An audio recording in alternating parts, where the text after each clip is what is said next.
என்னுடைய பார்வையில் இன்றைக்கு விடுதலை சிறுத்தைகள் கட்சிக்கு தந்திருக்கிற 8 தொகுதிகளும் கம்யூனிஸ்ட் கட்சிகளுக்கு தந்திருக்கிற 10 தொகுதிகளும் சேர்த்து 18 தொகுதிகள் இடதுசாரி அரசியலை பாதுகாப்பதற்காக போராடக்கூடிய இயக்கங்களுக்கு திமுக வழங்கியிருக்கிறது என்றுதான் நான் புரிந்து கொள்கிறேன்.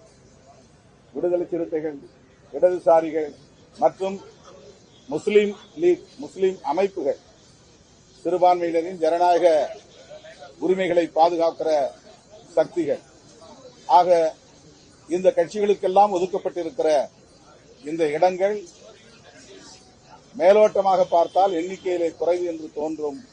ஆனால் எல்லா திசைகளிலும் நாம் கூட்டி கழித்து கணக்கு போட்டு பார்த்தால் வெற்றி ஒன்றே இலக்கு, வெற்றியை அடிப்படையாக கொண்டே இவற்றை நாங்கள் தீர்மானித்திருக்கிறோம்.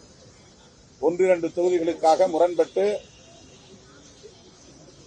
கூட்டணிக்குள்ளே சலசலப்பை உருவாக்கி வெற்றிக்கான வாய்ப்புகளை நாம் சேதப்படுத்திவிடக் கூடாது என்கிற பொறுப்புணர்வோடுதான் இந்த நிலைப்பாட்டை நாங்கள் எடுத்திருக்கிறோம். இதில் எங்களுக்கு மனநிறைவு உள்ளது.